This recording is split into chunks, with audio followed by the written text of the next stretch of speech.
participar dessas aulas, entender os desafios que vocês enfrentam a campo e, como objetivo, tornar as vendas, né, de vocês mais consultivas, né, com informação, com credibilidade.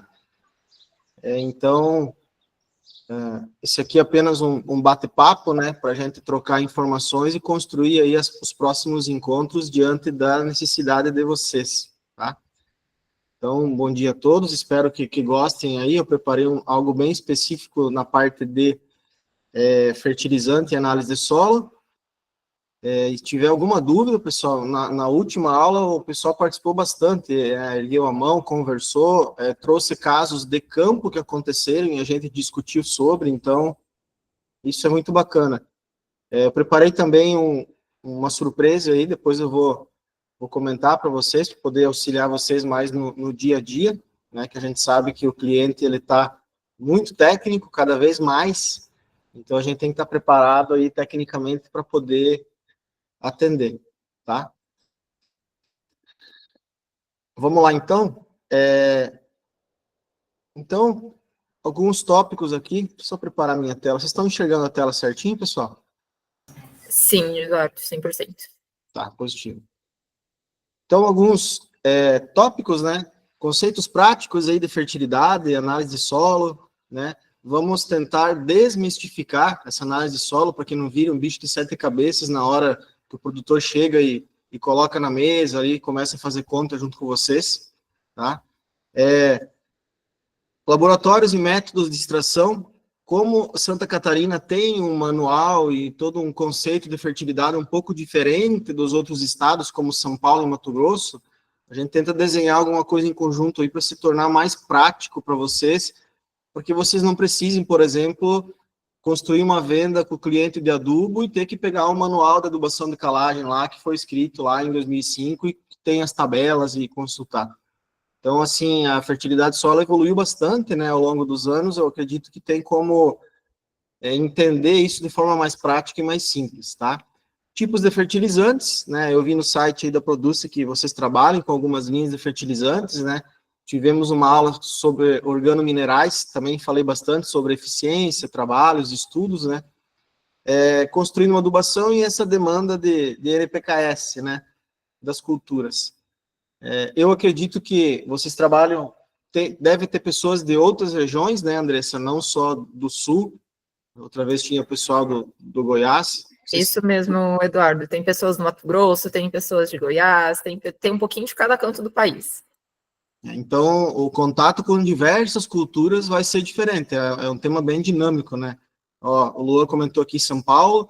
Outra vez nós tínhamos Rio Grande do Sul, Santa Catarina, Goiás, São Paulo. Estava bem dinâmico, né? A gente falou de canola, trigo, milho, soja, né? Na minha região aqui planta muito algodão. A demanda nutricional absurda dessa cultura, mas para vocês aí já não é realidade. Então, é bom a gente discutir, entender e a cada aula trazer coisas novas aí, ok? Então, assim, entendendo um pouquinho a parte de solo, pessoal, diferentes regiões, né? Tem coisas, o colega comentou, Santa Maria, bacana, diferentes regiões vão ter diferentes tipos de solo, né? Só que tem algumas coisas que dificilmente tem uma mudança drástica, por exemplo, né?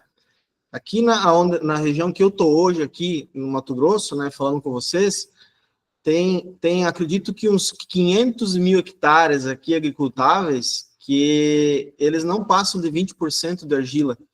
Então, vocês imaginam a dificuldade de produzir, né, numa área aí que tem 72%, 70% de areia, né?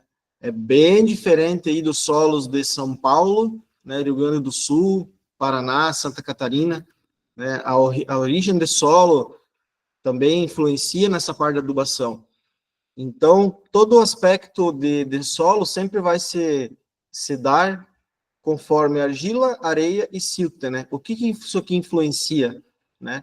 Eficiência da adubação, né? Por exemplo, eu tenho um solo bem argiloso, né? Eu vou ter uma eficiência maior da adubação porque tem um teor maior de matéria orgânica, né? É um solo que consegue reter mais água porque ele tem uma porcentagem aqui, ó, maior de silt. Então, isso aqui é muito importante, né? Isso aqui seria a premissa básica de entender o solo do cliente para poder construir uma adubação de alta eficiência, né? Então, entender um pouquinho essa textura de solo, né? Os parâmetros de argila, areia e silt vai com certeza ajudar vocês a construir um caminho para ter, por exemplo, uma adubação mais eficiente. Ah, peguei uma região de um cliente que ele comprou uma fazenda e ele está plantando em outra região do Brasil, mas eu sou consultor dele, né? Eu estou do lado dele vendendo adubo e tudo mais. Essa área tem 20% de argila. Com certeza eu preciso até aumentar um pouquinho a dose do fertilizante para que tenha uma eficiência maior, né? Então eu faço uma recomendação ali, ó, eu vendi 500 quilos de um adubo, né? Vou colocar nas áreas mais argilosas, mas vou colocar 700 quilos nas áreas mais arenosas. Para quê? Para aumentar um pouquinho a eficiência dessa adubação. Isso é bem normal, tá? A parte técnica disso não é uma questão de aumentar a dose para aumentar o volume de venda, não. É para aumentar a eficiência do uso dessa adubação, né? Baseada nos parâmetros da área do cliente, do tipo de solo e da expectativa de produtividade, tá? Matéria orgânica, então, você sempre vai encontrar, né, a matéria orgânica expressada numa análise solo em grama por decímetro cúbico ou porcentagem, né?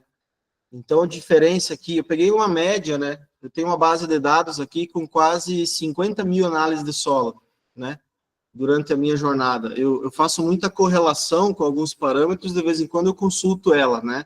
Então, um solo argiloso, ele vai ter de 3 a 4,5%. Na outra aula, eu lembro que um colega comentou que tinha uma análise lá com 5% de matéria orgânica, né? Com certeza, pode ter. Se tem uma origem de solo de floresta, de uma origem de solo que teve plantas e um ambiente alto de decomposição, pode passar de 5, sim, né?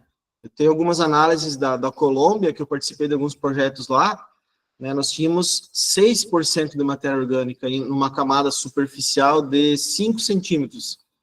Então, isso aumenta um pouco a eficiência, porque eu tenho um solo mais, digamos assim, com uma carga maior, né? Vai ter uma CTC maior. Então, isso também gera um parâmetro para mim poder entender, né? Então, aqui, ó, solo argiloso na média, né? 3 a 4,5%. Em contrapartida, um solo arenoso, né, vai ter de 1,5% até 2 a 2,5% de matéria orgânica. Dificilmente vai passar disso, né? Por quê? Tem que fazer todo um manejo de palhada, de cobertura, para mim poder aumentar essa matéria orgânica e poder construir isso junto com o cliente, né? Isso aqui é importante porque vocês não trabalham só com adubos minerais e organominerais, né? Vocês trabalham com sementes também, cobertura, então é bom perceber que tudo está dentro de um ciclo, né? Você faz a recomendação da adubação, acompanha as coberturas, né? As commodities dão uma oscilada e aí você tem que substituir, por exemplo, o milho safrinha por outra, né? Por outra cultura para poder rentabilizar o cliente. Então, é muito dinâmico isso, né? É muito dinâmico. Um pouquinho dos parâmetros iniciais, né? Já conversamos em outras aulas, só para relembrar e trazer vocês aqui para um foco mais analítico, né? Essa CTC, que é a capacidade de troca catiônica, ela aumenta com a matéria orgânica, né? Eu tenho mais carga num solo onde eu tenho uma CTC maior, consequentemente eu posso dizer que eu teria uma eficiência da adubação um pouquinho melhor, digamos assim. Então, numa análise de solo, você sempre vai encontrar essa CTC aqui em centimol, né? Aqui, ó, centimol. Depois eu vou ensinar vocês a resgatar esse dado da análise e preencher para que fique uma coisa bem fácil de entender. Ou em milimol por decímetro cúbico, tá?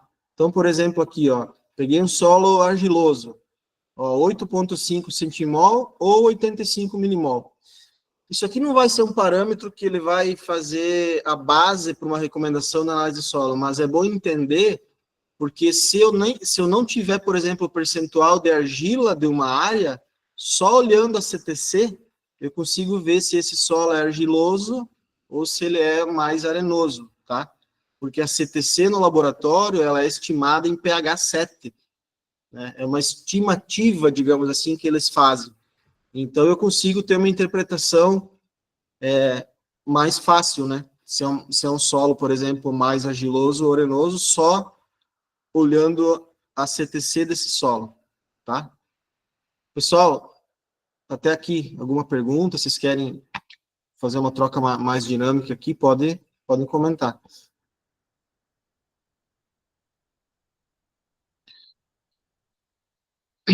Bom, eu trouxe aqui de novo a soma de bases, tá? Porque a soma de bases, ela não é um nutriente, né? Que nem o cálcio, o magnésio, o potássio, o fósforo, né? Ela é uma soma de todas as bases que vai compor as cargas no solo, né? Então, ela é regida pelo cálcio, né? Sódio, CTC, o magnésio, a própria V%, né? E toda essa soma de bases juntamente também com o potássio. O alumínio tem uma pequena participação na soma de bases, né? Então, assim, a soma de bases não vai servir como um parâmetro, né? Eu trouxe aqui a soma de bases nessa conversa para dizer para vocês que ela não vai ser tão importante, né? E talvez não vai ser importante para mim olhar uma análise e fazer uma recomendação de adubação. Só que se eu tiver uma V%, digamos assim, bem corrigida, né, um solo argiloso ali, planta soja, milho, eu tiver uma V% de 70, 75, eu vou ter uma resposta melhor da eficiência dessa adubação. Agora, pensa comigo, eu pegar uma análise de solo e ter uma V% de 40, de 35. Então, com certeza, esse solo já está pedindo uma correção, né, de calcário, né, que tem os carbonatos ali de cálcio e magnésio, para mim aí poder aumentar os níveis de pH, para daí eu ter uma eficiência melhor da adubação. Então, uma coisa está ligada com a outra, mas nem sempre eu uso, por exemplo, a premissa de olhar uma V%, né, para mim construir uma adubação junto com o cliente. Mas é um parâmetro, assim, que eu sugiro vocês ficar de olho, quando bato o olho na análise de solo, porque não sei se vocês fazem, né, ou se o cliente sempre tem essa análise de solo para discutir, né, nas reuniões com vocês, mas um solo que precisa de correção, né, com calcário ou óxidos, né, não sei que produto está usando, ele vai ter uma eficiência menor na adubação por conta dos níveis de pH, né? Então, tudo tem que estar em constante equilíbrio, né, para mim direcionar um adubo, por exemplo, altamente tecnificado, né, como eu vi no site de vocês, que são adubos já melhorados e tudo mais, tá? Pessoal, alguma dúvida aqui?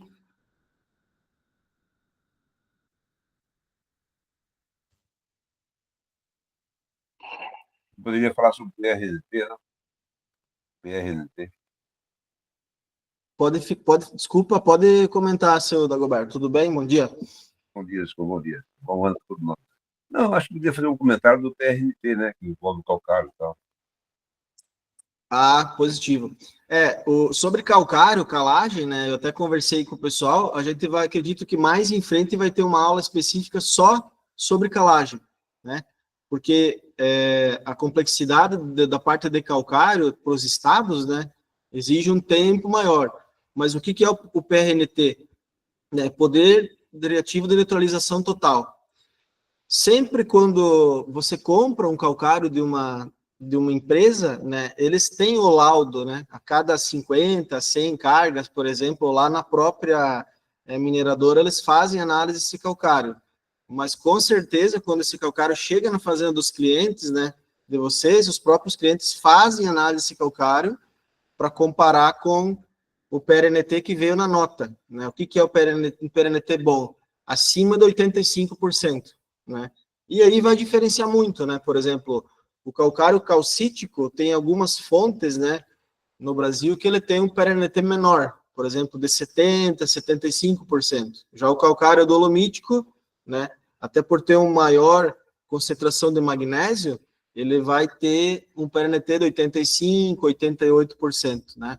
E aí nós temos também o calcário filler, né, que não é toda a mineradora que tem essa rocha filler, mas ele vai ter um PRNT de 90%. Ou seja, as partículas são bem finas, né? O calcário filler, como é que eu vou explicar? Ele é muito parecido com a maisena, né? Ele é um pó muito fino, difícil de aplicar, mas ele tem uma eficiência muito maior, até por isso que ele é mais caro, né? Então, por exemplo, aqui na região, em áreas de algodão, o calcário filler, ele entra quando, por exemplo, a gente faz calcário dolomítico num ano, no segundo ano, entra um calcário filler para fazer uma manutenção de cálcio e magnésio no solo para outras áreas, né? Eu ouvi falar também que no Paraná o pessoal usa muito filler para culturas de trigo, né? Onde eu tenho uma palhada superficial já perfeita, não quero mexer no solo, mas eu faço essa manutenção de calagem superficial a cada 2, 3 anos, então eu já compro um calcário de melhor qualidade com PRNT bem mais alto, né? Então esse seria o entendimento, né, do PRNT e da onde ele vem, assim, bem fácil para vocês poderem assimilar. Não sei se eu respondi 100%, seu Dagoberto. Não, satisfeito, ótimo. E aqui, então, qual seria, né, o melhor cenário para adubação, né? Quando vocês pegam a análise de solo aqui, né, então, lembra que eu falei do pH, eu só peguei um exemplo da análise de solo aqui, bem simples, né? Ó, análise 1, 2, 3, 4, 5 e 6. Então, pode ver que os teores de fósforo aqui, ó, eles estão diferentes, né? Então, cada área do cliente vai ter um nível de fósforo diferente, né? Então, aqui, ó, 3,5 miligramas por decímetro cúbico, né? Um fósforo baixo nessa área. Então, eu preciso fazer um pouquinho de correção desse nível no solo, certo? E ainda colocar um nível de fósforo bom somado a essa recomendação para poder ter uma expectativa de produtividade, né? Agora, olha essa outra análise de baixo aqui, 42, né, miligrama por decímetro cúbico. Já é um nível bem alto de fósforo, né? Então, o cliente pode usar um pouquinho da caixa de fósforo que ele tem, num ano, por exemplo, em que ele está, vamos chutar aqui, cortando custos, né? Ele aproveita um pouquinho dessa caixa que ele tem no solo e ainda assim ele compra um volume bom de adubo com vocês para poder interagir com essa expectativa de produtividade dele, né? Então, se vocês quiserem anotar, pessoal, é uma sacada bem fácil para interpretar o fósforo. Depois eu vou falar dos tipos de fósforo, tá? 1 miligrama por decímetro cúbico, ela vai ser igual a 4,58, né, quilo de P2O5.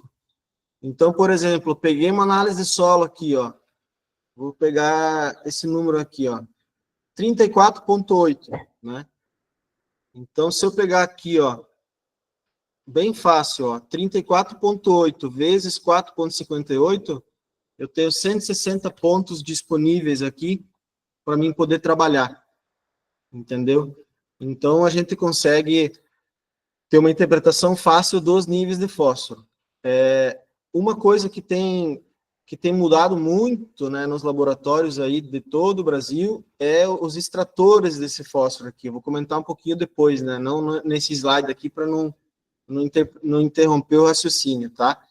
Mas é sempre nesses parâmetros aqui que precisa ficar de olho, né? Então, o potássio também, né? Aqui vai ser expresso sempre em centimol ou em milimol, né? Algumas análises de solo já traz o potássio em ppm, que seria partes por milhão, mas é uma metodologia um pouquinho antiga, os laboratórios já evoluíram para centimol e milimol, porém tem alguns laboratórios como Embrapa, né, e outros que ainda traz o potássio em ppm, né? E aqui também os níveis de enxofre, né? Então, a maioria dos adubos mais tecnificados vão ter, por exemplo, NPKS, né, que seria nitrogênio, fósforo, potássio e o enxofre, e também já temos adubos com a implementação de boro, né, cálcio e magnésio.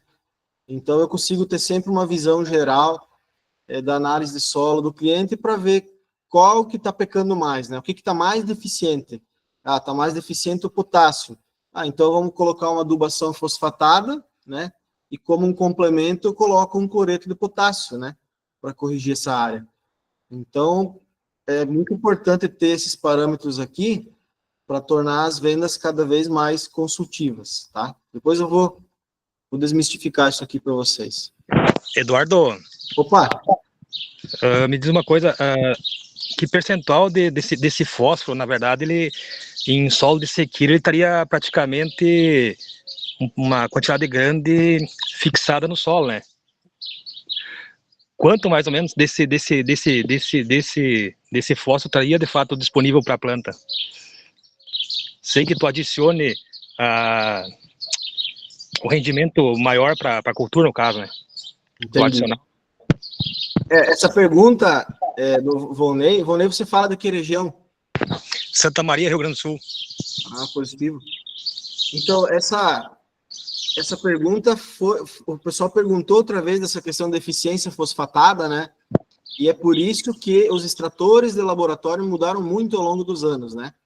Porque existem 2 extratores, tem o fósforo em Melish, né? O Melish 1, que vai te dar um fósforo mais total do solo, e existe um extrator chamado resina, né? Eu, particularmente, gosto muito do resina, por quê?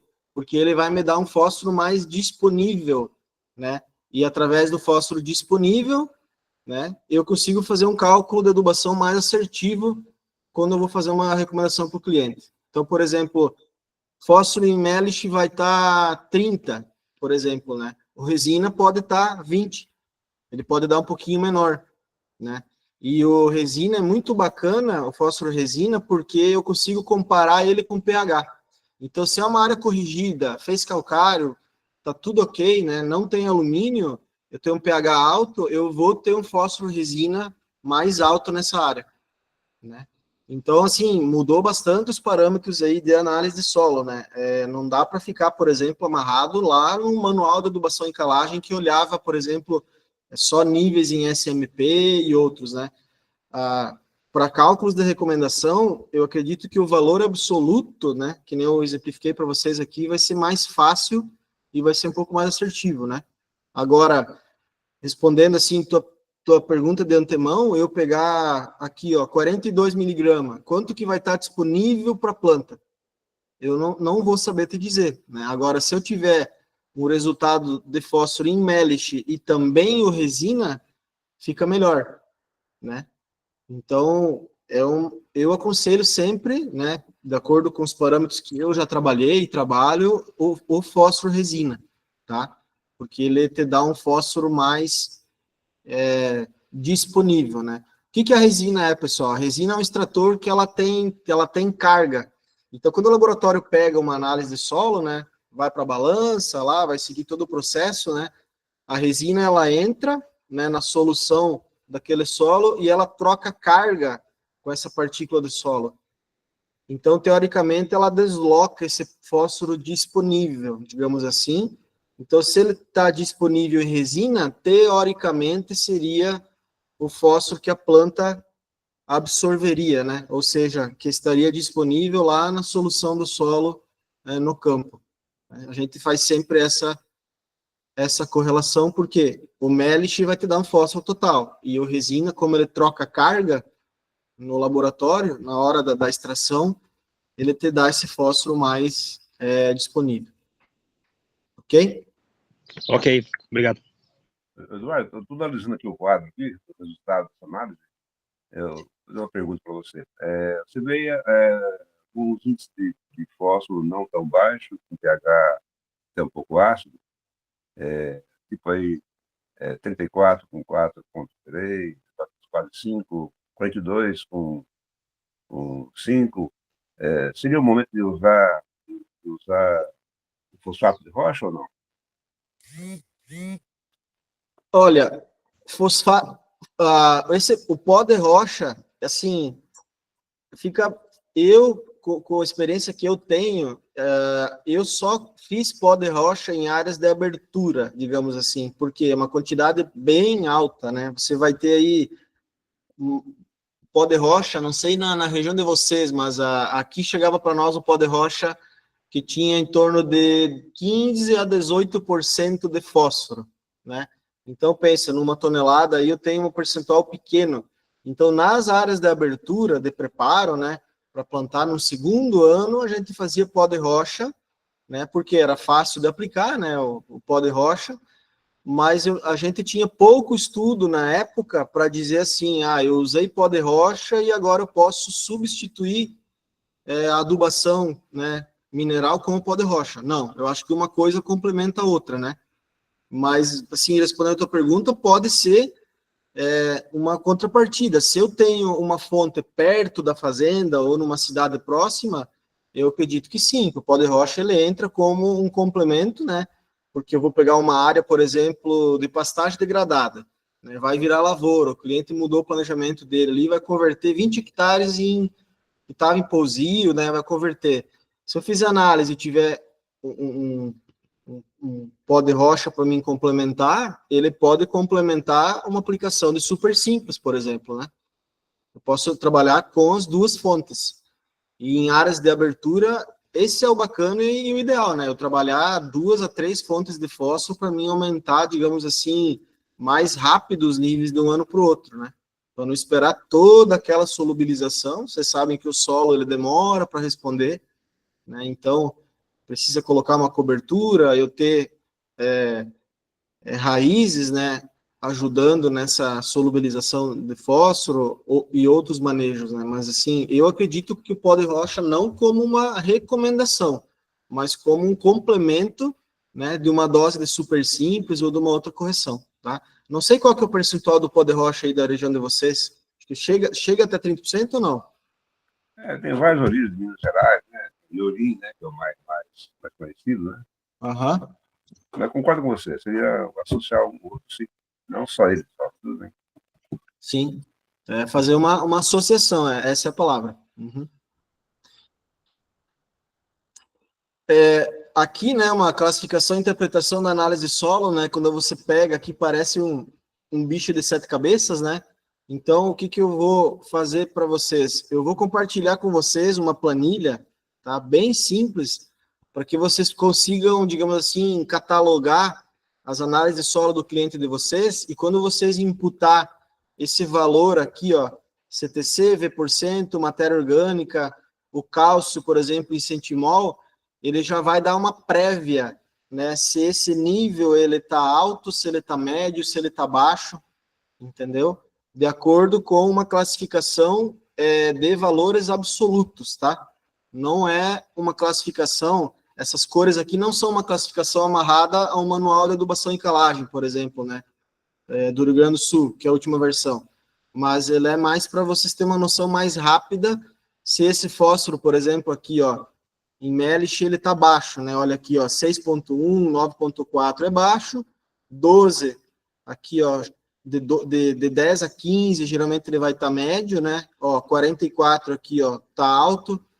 Então é só para ajudar vocês a catalogar, né, as análises de solo dos clientes, né? Então vai ter aqui, por exemplo, ó, a cidade, a fazenda, a data. Vou fazer uma coisa bem simples para dar menos preenchimento, né? O número da amostra aqui, o nome do laboratório é importante ter, né? Para vocês catalogar e ter esse histórico, né? Quando você sentar com o cliente e falar, não, aqui, ó, as análises do ano passado, o senhor eram essas aqui, a gente recomendou isso aqui, agora fez análise solo, a gente viu que o fósforo subiu, né? E aqui eu tenho um exemplo bem prático, ó, da pergunta que o Volney fez antes, ó, do fósforo Melish e o fósforo resina. Então, olha a diferença, né? Aqui, ó, Melish 6.1, o resina 12.3. Por que deu um pouquinho maior? Se eu pegar a mesma análise aqui, com certeza o pH dessa área deve estar bem corrigido, né? Então, o pH aí em cloreto de cálcio de 5,5 a 5,7, o fósforo resina vai estar mais alto. Então, assim, eu gosto muito do fósforo resina, já trabalho há anos, né? Porém, eu sempre, quando faço análise de solo, peço os dois. O fósforo Melish, para me dar um fósforo mais absoluto, mais total, e também o resina, para mim, fazer um cálculo melhor da eficiência desse fósforo no solo, tá? O melhor extrator que existe para fósforo é o Melish 3, só que ele é um ácido que ele é controlado pelo exército, é difícil demais de conseguir. Então, os laboratórios não entram nessa briga, por exemplo, para conseguir, mas seria um ácido bem interessante, né, para trabalhar essa extração de fósforo do solo e dar um nível de maior eficiência para calcular a adubação, né? Existem outros extratores também, como o fósforo Bray, que é uma literatura antiga, né? Estados Unidos usa muito. Tem várias literaturas, né? Já testei muitos extratores, mas os que tiveram maior correlação foi o Melish e o Resina, né? Então, ainda, se surgisse alguma coisa nova aqui, eu já estaria compartilhando com vocês, tá? Então, eu vou compartilhar essa ferramenta aqui, depois a Andressa me passa os e-mails, né? Vou colocar lá como usar, para vocês catalogar e conseguir preencher, né? Então, aqui, por exemplo, na análise solo, eu vou ter argila, CTC, V%, matéria orgânica, o cálcio em valor absoluto, mas também o cálcio em porcentagem, né? Às vezes a análise solo traz esse cálculo, né, da porcentagem de cálcio nessa CTC. Então aqui, ó, cálcio 6,3, significa que ele está participando 39% de uma CTC de 15, ou de 1,5, né, ou de 150 milimol.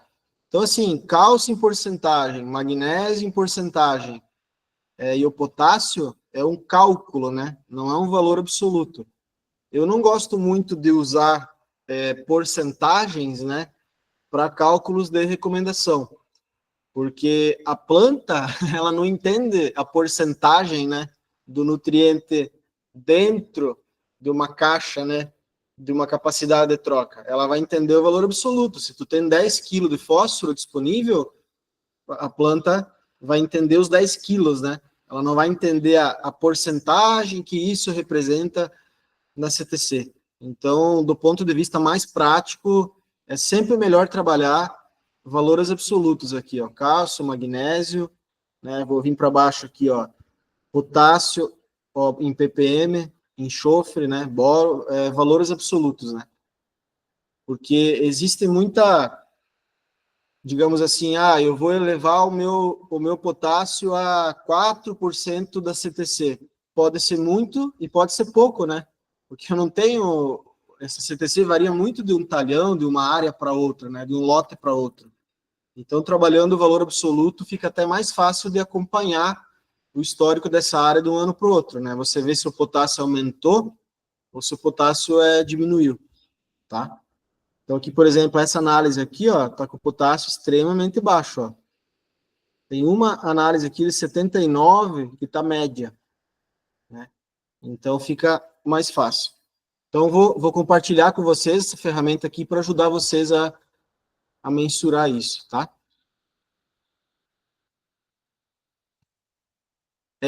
Aqui, ó, falando um pouquinho dos métodos de extração, eu não sei na região de vocês, se o Rio Grande do Sul já tem laboratórios que fazem, Ivonei, por isso que tu quiser compartilhar esse fósforo em resina, né? Mas só para vocês relembrar aqui, né, que a CTC ela é estimada em pH 7 no laboratório, a matéria orgânica tem um extrator específico, né, para identificar ela, que é o dicromato de sódio ou ácido sulfúrico, dependendo do laboratório, né? O pH, ele é determinado em água e em cloreto de cálcio. Então, por exemplo, aqui, ó, esse pH aqui, cadê? Aqui, ó, 4,8, 5,1, 4,5, ele é em cloreto de cálcio. Mas pode que também a análise que vocês vão ter traga esse pH em água.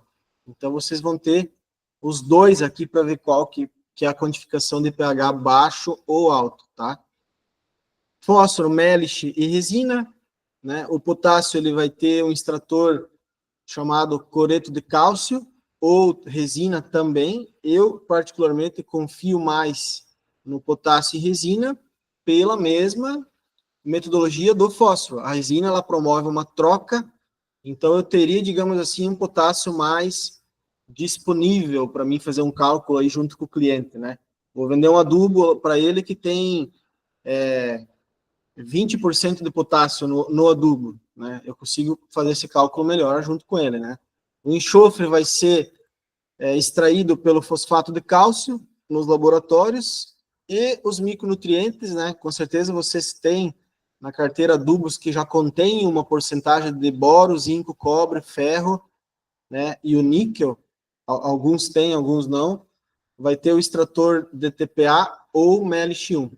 Tá? Eu confio mais no DTPA porque é uma metodologia um pouquinho mais recente e ela traz, digamos assim, níveis melhores do que o MLX1, tá? Acredito que os laboratórios aí já fazem em DTPA, porque não é tão recente assim, né? Faz tempo que tá implementado, tá? Pessoal, até agora, uma pergunta? A matéria orgânica e o enxofre tem uma relação? Quanto é maior a matéria orgânica também tem maior presença de enxofre ou não? Tem essa observação? Positivo, assim, que nem eu comentei antes lá, seu Dagoberto, a matéria orgânica, se ela tiver um pouco mais alta, vai ter um pouco mais de carga, né? Matéria orgânica alta, vou ter uma CTC mais alta. Porém, o enxofre, ele é negativo, né? Ele é muito solúvel, né? Para ser mais solúvel que o enxofre, só o boro. Né? São nutrientes muito solúveis. Então, com certeza, tem uma relação. Eu tenho um solo que tem uma matéria orgânica mais alta, eu vou ter uma capacidade de retenção melhor de enxofre. Só que se você fizer uma análise em profundidade, por exemplo, fazer uma análise ali 0 a 10, 10 a 20, 20 a 30 e 30 a 40, você vai encontrar níveis de enxofre nas camadas mais profundas, por quê? Por conta da alta lixiviação. Então, se eu tiver um nível de matéria orgânica melhor na camada ali de 0,10, 0,20, consequentemente, eu posso ter níveis de enxofre maiores, né? Por exemplo, um solo aí de 20% de argila.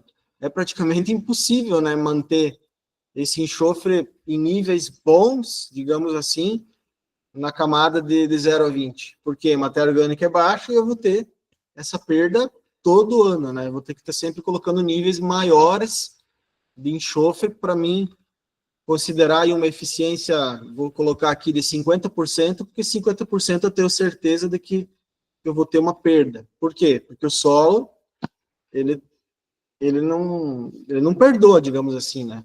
Se é um solo pobre, um solo com 20% de argila, 15%, acredito que não é tanto a realidade de vocês, mas podem se deparar aí com solos mais pobres, digamos assim, né? Com uma capacidade produtiva um pouquinho melhor e mais que vão ter um nível de investimento maior, né? Desde correção com calcário e adubações, tá? Obrigado. Então, aqui, né, eu comentei sobre laboratórios, né? Sempre procurar laboratórios que tenham selos de certificação, né? Então, existem muitos laboratórios, né? Eu, ao longo aí de 12 anos de carreira, eu encontrei vários erros, né? Em laboratórios, a gente ajudou a corrigir. Se a água do laboratório não estiver bem calibrada, não tiver com o pH certo, vai dar interferência na análise de solo. Então, como você olha muita análise, né? Todo dia trabalhando com isso, e claro, tem épocas que mais, tem épocas que menos, você consegue encontrar relações entre os nutrientes na análise de solo, né? E uma coisa muito importante que eu recomendo para vocês é pegar o histórico, né? É por isso que eu vou compartilhar essa ferramenta, para que vocês possam catalogar isso e consigam acompanhar isso, né? Fazer uma coisa bem consultiva com os clientes, porque se trocar de laboratório e vir um nível muito baixo, por exemplo, ou muito alto daquilo que já está sendo analisado, é erro laboratorial. E aí, com certeza, dá para entrar em contato com o laboratório, pedir uma reanálise ou pedir para trocar o extrator, porque vai interferir na venda, vai interferir no resultado, né? Então, é que nem nós, né? Até a Andressa comentou que eu estava doente, né? Eu peguei uma dengue na terça-feira, fiz o primeiro exame, deu positivo. Eu falei, mas não pode. De um dia para o outro, assim, né? Fiz exame de novo, na quarta de manhã, deu positivo. Eu falei, opa, agora eu tô com dengue. Então, é a mesma coisa, né? Eu fiz 2 vezes porque eu não estava confiante no primeiro resultado. E análise solo é a mesma coisa, tem que ficar em cima, acompanhar certinho, porque é uma análise que, por algum fator interno ou externo do laboratório, pode sofrer alteração e vir um valor muito absurdo, né? Por exemplo, uma área de 4 anos sem calcário lá, e eu fiz análise solo e dá um cálcio alto. É impossível. Então, quando se fala em análise solo, eu sempre deixo, assim, até uma recomendação, sempre olhar para o retrovisor, olhar para trás, né? O que foi feito nessa área? Quando ela foi aberta? Como é que ela está colhendo? Está colhendo 80 sacos de soja e 180 sacos de milho. Opa, então é normal eu ter uma exportação e uma extração maior. Então, claro que o nutriente no solo vai estar um pouco mais baixo. Então, eu vou ter que vender mais adubo para quê? Para manter esse teto produtivo, né? O investimento é maior. Então, é bacana eu conseguir olhar o todo, né? Análise solo, a recomendação, a expectativa, tá? Eduardo, Opa! aqui no Rio Grande do Sul, mando fazer análise do solo na UFSM, aqui em Santa Maria. Uhum. E daí ele faz a extração por Melich. E aqui, por característica, o solo tem 17% de 15 a 17% de argila, e teor de matéria orgânica ele varia de 1 a 2, 2,1, que é o que equivale os valores aqui em Santa Maria, porque é um argilossolo. Ah, sim. 17% da argila? Isso. Textura 4. É um percentual baixo, né? Com certeza. Até porque ele tem alumínio e ferro alto, né? Uhum. Porque são muitas áreas utilizadas de várzea para arroz, né? Ah, sim. E aí o nível de ferro alto também é problema, né? Por causa da eficiência, né? Com certeza, né? Porque daí ele influencia naquela condição de fixação, né? Do fósforo pelo alumínio e ferro, né?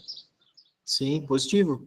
Um nutriente aí, que nem o ferro, que ele é tóxico, digamos assim, em altos teores, ele vai interferir em toda a cadeia de absorção, né? Então tem que ficar brigando anualmente, né? E me diz uma coisa, como é feita a correção nessas áreas aí, quando tem esses níveis altos a parte de correção com calcário? É grade? Como que é feito? Só para mim entender. É incorporação, é aplicação sobre o solo e incorporado, né? Com grade. Com grade pesada ou grade intermediária, né? Uhum. E há uma que outra área, assim, que estão indo para solos de culturas de sequeiro, de soja, no caso, né? Sim. Que são feitas por cima da palhada, né? Que aí não se mexe, mas é muito pouco essas áreas. Sim, seria um calcário de manutenção só para manter os níveis médio-altos, né? Isso aí. Uhum. Não, show de bola. Eu não imaginava que teria solos com essa porcentagem baixa de argila nessa região aí do Rio Grande do Sul. Tem, porque ele pega a região indo em direção quem vai em direção de Santa Maria para São Cepé, São Gabriel, tu pega uma região de solos bem mais arenosos, né? E daí uma camada de profundidade de solo entre 1,5, máximo 2 de profundidade, né? E aí tu pega as áreas vindos daí em direção que vem a Júlio de Castilho, tu já começa a pegar solos um pouco mais profundos e com menos condicionamento de rocha, né? Então que vai uma transformação de um argilossolo pegando para um latossolo, né? Sim. E olha que importante que é a origem do solo, né? Porque a própria origem num solo desses aí, o investimento ele é alto porque tu vai ter 50% de eficiência, né? Sim. E tu nota que a planta também, no caso, né, o milho, por mais que ele tenha o stem green de permanecer a planta totalmente verde, tu percebe que ele começa as folhas baixeiras a secar mais cedo. Né? Ele é um solo que... Quantos por cento de silta tem um solo desses aí com 17% de argila? Esse aqui... Tem essa informação? Não tenho, não fiz essa configuração, né? Tá. É só o que está mostrando a análise, no caso, né? Porque para acontecer isso aí, com certeza tem uma capacidade de retenção baixa, né? Ou Bem seja, baixo. chove, deu 10 dias sem chuva, já começa a percolação de água é muito alta, tu não consegue manter ali na camada produtiva uma água para que toda a adubação tenha essa eficiência, né? Sim. Então, até mesmo para a questão da correção, mas muitas vezes é complicado, né? Porque tem áreas aqui que chegou a dar análise de solo com 11 toneladas de calcário. Jesus.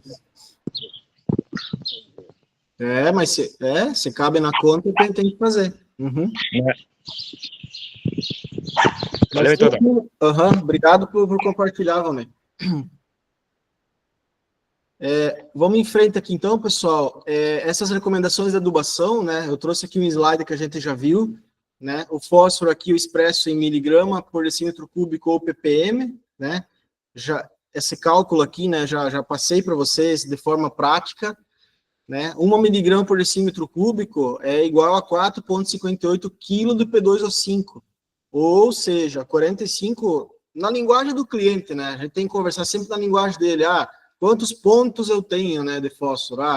Eu tenho, se eu fizer essa adubação X, eu vou ter 90 pontos, né? Mas quanto que eu tenho no solo? Então, desmistificar isso de maneira fácil junto com o cliente é só eu multiplicar aqui por 4,58, né?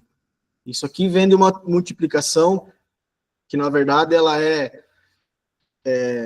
2 vezes 1,44, né? Vezes um fator de correção para mim colocar miligrama por decímetro e transformar em quilo de P2O5, tá? Mas, já resumindo aqui, porque na hora o cliente também não gosta de muita teoria, né? Ele vai querer saber os quilos, e isso é rápido e tem que ser feito na hora, né? Potássio, então, centimol ou milimol, né? Então, por exemplo, eu tenho 1 milimol, né, ou 0,1 centimol, né? O que significa isso? 94 quilos, na média 94, né?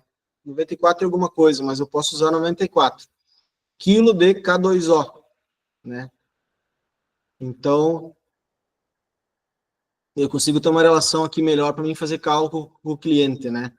E o enxofre, né? 1 miligrama é só multiplicar por 2 que eu vou ter 2 kg de SO4, né? Ou seja, 10 miligramas eu vou ter 20 kg de SO4, né? Ou seja, 20 pontos de enxofre. Então, uma maneira prática, simples de olhar fósforo, potássio e enxofre, né? Que é o que a gente vai ter mais disponível nos adubos, né? E aqui é também entender a parte de extração e exportação, né? O que é extração, né? O que a planta precisa desde o que ela vai emergir, crescer e produzir, né? Do início do ciclo até no final, né? A exportação não. A exportação é o produto da própria planta, né? Que é a exportação dos grãos e das fibras, né? E os gestos culturais é a poupança, né? Dificilmente fazer esse cálculo aqui de quanto que ficou, né? Eu tenho bastante análise de resto cultural, de algodão, milho, soja, canola, trigo, para entender o que fica, né? O que fica para o solo quando tem uma produtividade de 200 sacos de milho, né? Colhi o grão, e essa palhada aí, o que ela traz, né? O que fica no solo? É importante ter esses dados para você ver o que uma área de alta produtividade deixa, né? Só que até essa palhada, esse resto cultural mineralizar e tornar isso disponível é um processo longo, tem que ter uma precipitação anual boa para poder mineralizar e virar nutriente, digamos assim. Então, é só uma questão analítica mesmo para poder fazer um acompanhamento mais técnico, né? Mas não é uma premissa necessária, tá?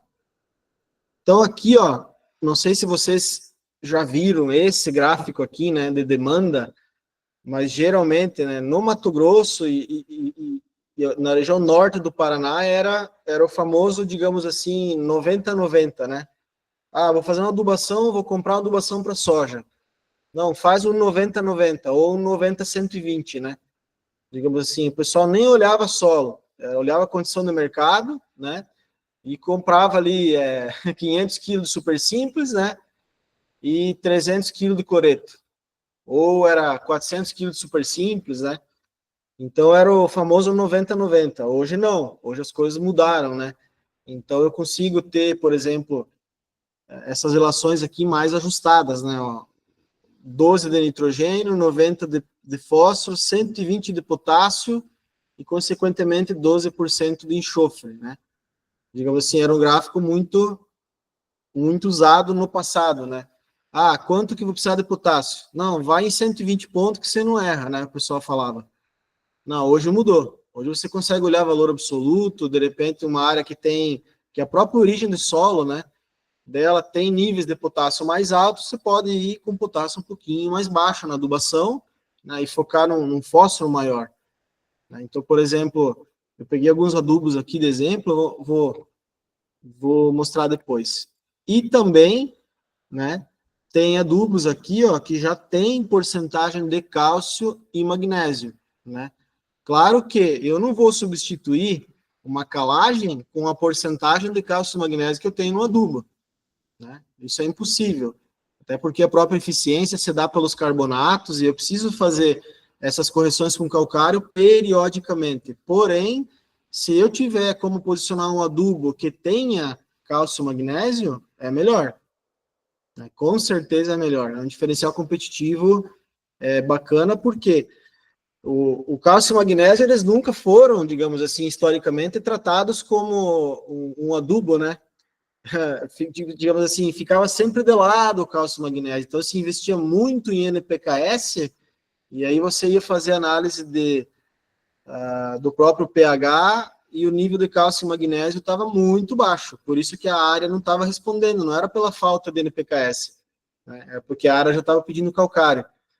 Então, percebam vocês como é importante ter o entendimento do todo quando você olha, né, análise de solo, porque senão vocês vão posicionar um adubo muito tecnificado, um adubo caro, né, que tem uma resposta, mas se eu estou com os níveis de cálcio, magnésio e pH dessa área muito baixo, será que não é melhor colocar um adubo mais barato, né, que eu vou ter já que eu vou ter uma eficiência menor, e colocar realmente um adubo de alto investimento numa área que está bem corrigida, né? Mas só para trazer um pouquinho, né, dessa dinâmica de escolha de adubos, né?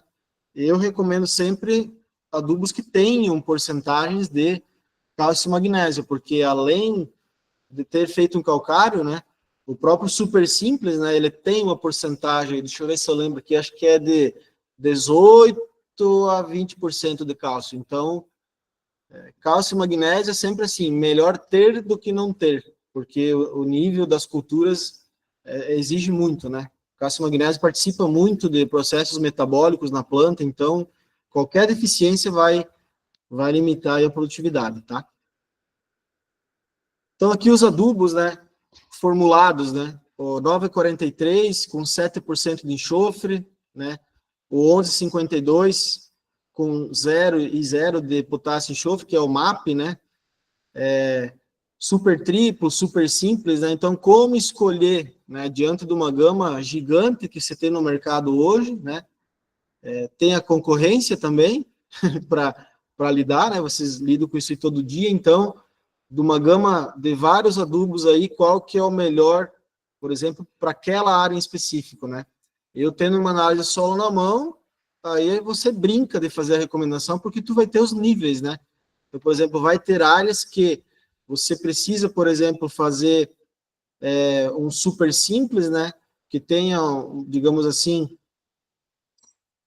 níveis, uma percentual de fósforo um pouco menor, mas daí você precisa complementar com cloreto, né? De repente, no pacote, ali no cálculo, você ter super simples e cloreto, a adubação total fique mais em conta do que, digamos assim, um formulado.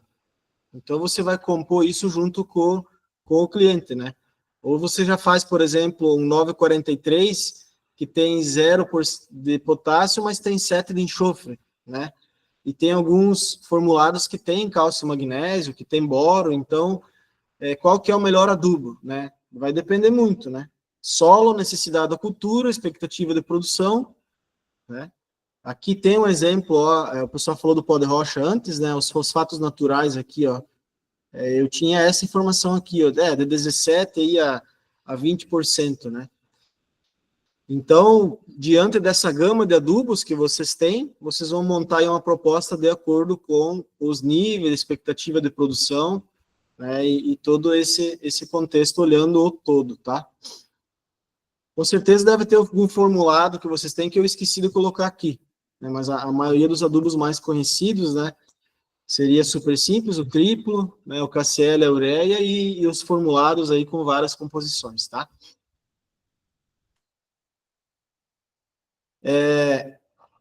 A parte de ureias também, acredito que vocês trabalham, né, ureia protegida, ureia normal, né, qual que é a melhor? Isso vai depender muito do nível de investimento do cliente, né? A ureia tratada com esse NBPT, ela vai ter uma eficiência um pouquinho melhor por causa que ela trava um pouco essa volatilização, né? Então, como qualquer polímero que é colocado em um adubo, ele vai ter um aumento de custo, mas eu vou ter uma eficiência melhor, né? Então, se eu tenho uma lavoura tecnificada de alta produtividade, com certeza compensa, sim, eu ter uma recomendação de ureia protegida, né? Então, aqui eu trouxe para vocês um experimento que eu conduzi lá na Colômbia, que a gente fez várias parcelas com ureia, né? Eu trabalhei ureia 400, né? Um outro adubo lá chamado Fortenza com nitrogênio, né? 600 de ureia, 300 de ureia, ureia 300 kg mais nitromag, que é um outro produto lá. Então, várias composições e misturas, né? E a gente percebeu que a melhor resposta no milho foi nas doses de ureia 300 mais nitromag 430, né, que deu uma produtividade de 168 sacas, né? Só que esses dois tratamentos aqui, de ureia 500 e esses dois, foram que tiveram maior custo, né? Então, eu preciso estar atento também ao quanto que eu vou investir e a resposta desse híbrido, né, desse milho em produtividade e também em redução de custos, né? E a menor produtividade com essa mesma variedade aqui, né, foi testada em 109 hectares, foi com 400 quilos de ureia. Então, veja que interessante o sinergismo que teve aqui, ó, um outro produto com base em nitrogênio junto com a ureia, né? Quase deu o dobro aqui de produtividade. Então, são coisas que vocês vão começar a perceber, né? Você fazer um sinergismo de dois tipos de adubo, assim como super simples e cloreto, um sinergismo, digamos assim, de recomendação, pode resultar aí numa eficiência um pouquinho melhor, mas é um trabalho que eu participei aqui, né, quando eu estava coordenando um grupo grande aqui na parte de testes de adubação, tá?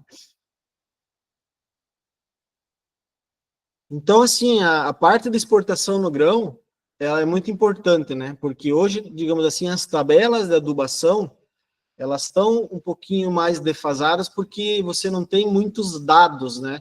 Então, se você tiver a oportunidade de atender um cliente que tenha, por exemplo, 8, 10 híbridos plantados, é interessante fazer análise de grãos para você ter uma noção de quanto representa essa exportação, né?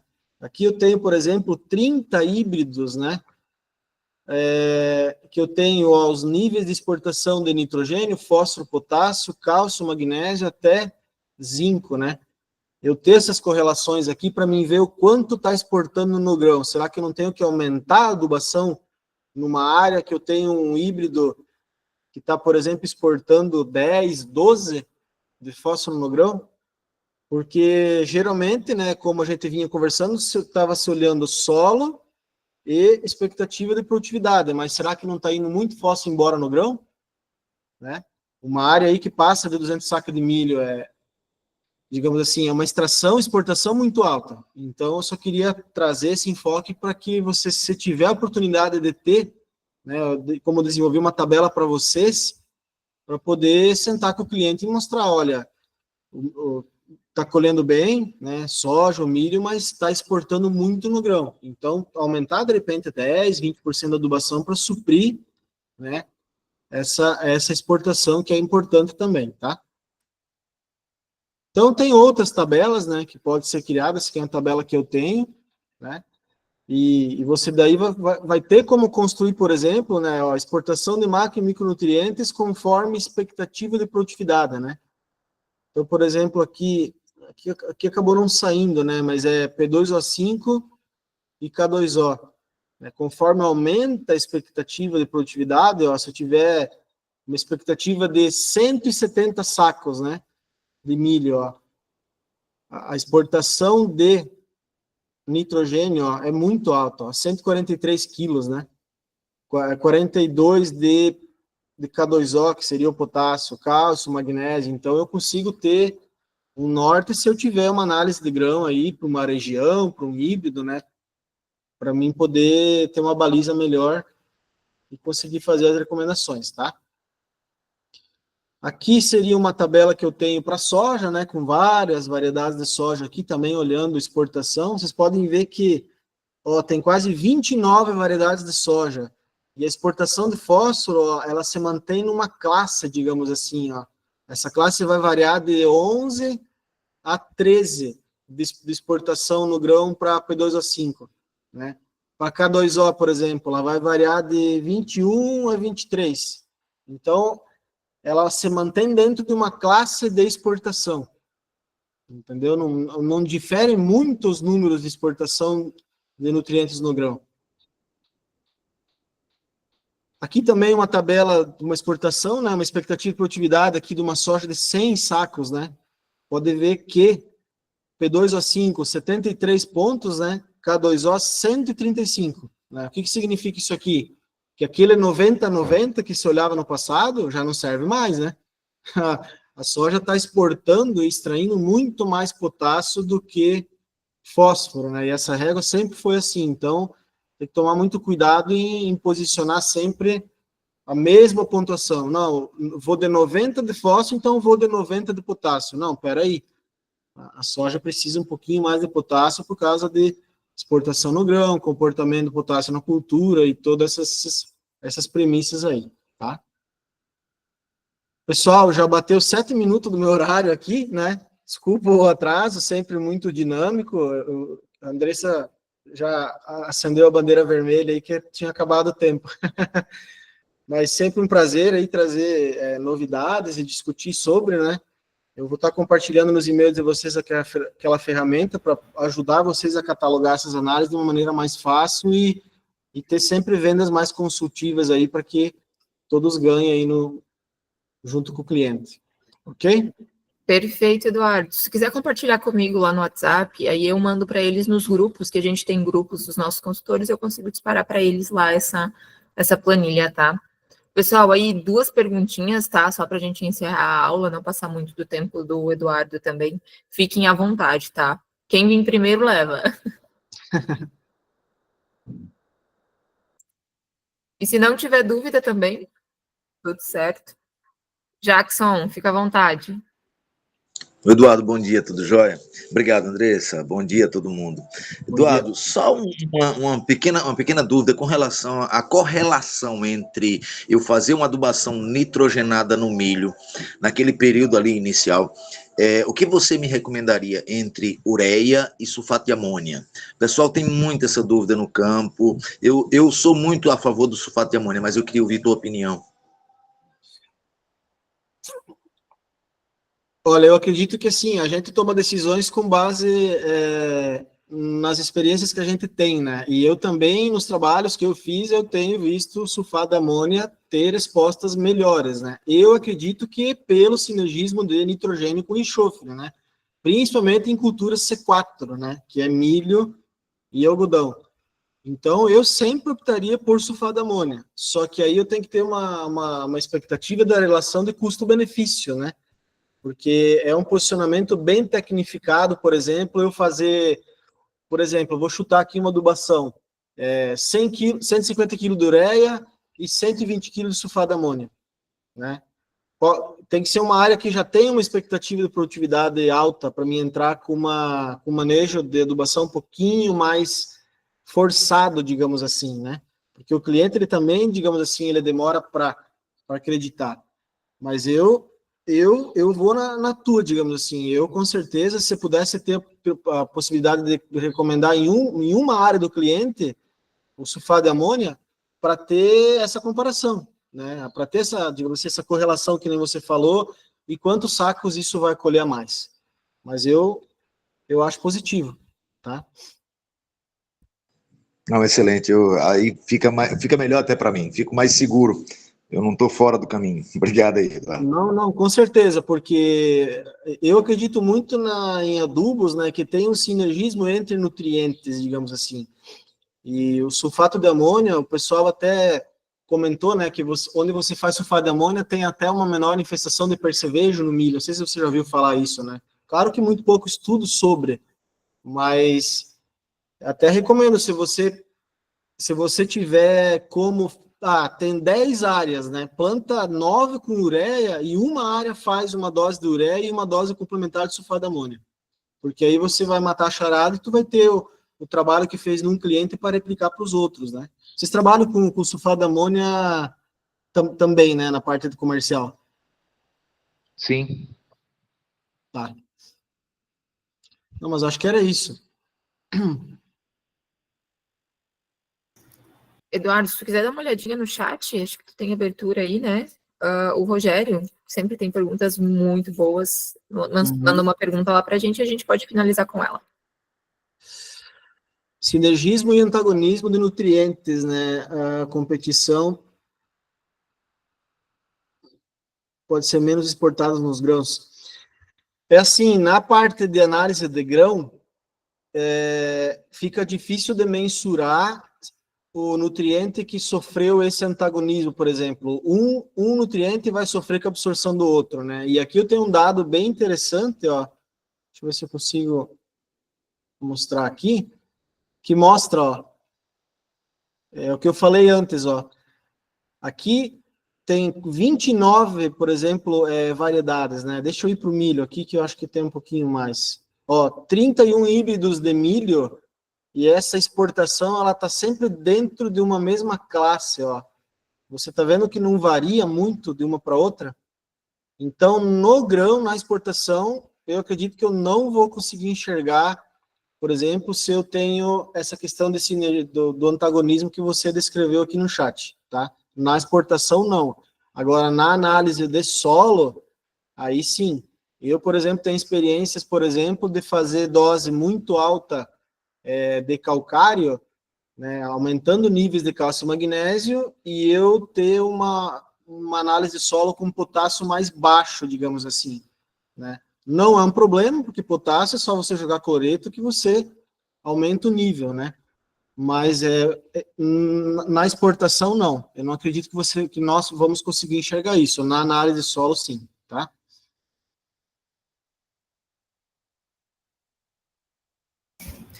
Perfeito, Eduardo. O Rogério já sinalizou aqui um ok.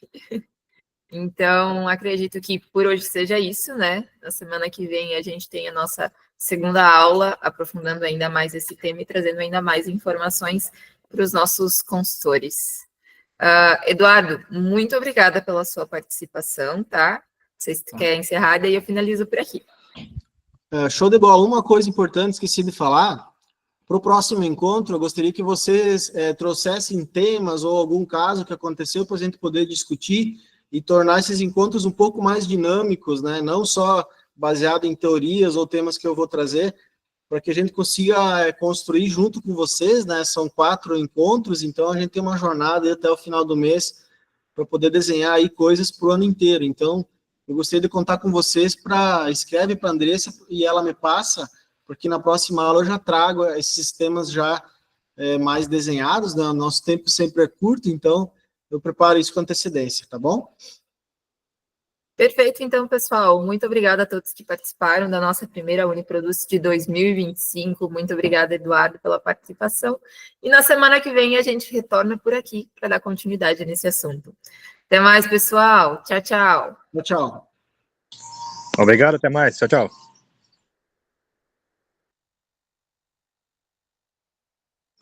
Até mais. Obrigado.